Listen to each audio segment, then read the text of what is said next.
Choosing a team name isn't simple. Seattle started out with about 1,200 options. It's tricky because the words we choose matter. And as we've seen with the Washington Redskins and the Edmonton Eskimos, names chosen years ago do not always stand the test of time. Heather Yourex-West reports.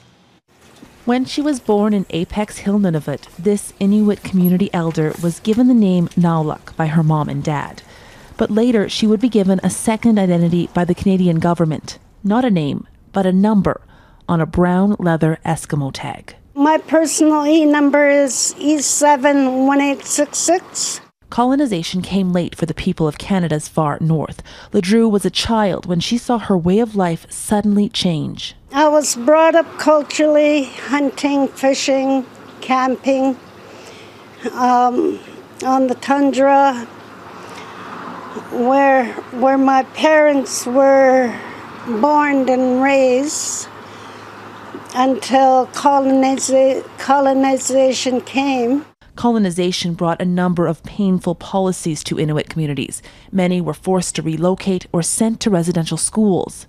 And there was something else. There was at one time every family had a whole dog team, and now almost none of them do.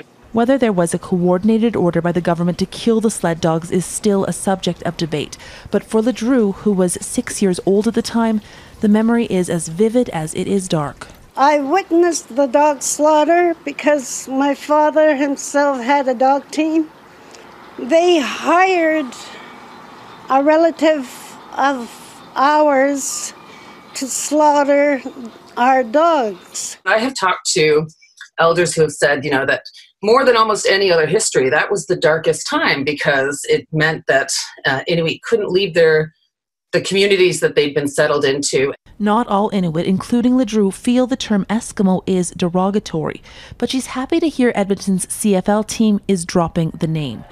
And that's because on game days, when the Edmonton Eskimos took to the field, there was a disconnect, and all of that painful, complicated context was lost. It does, I think, detract from our humanity when we are turned into a mascot.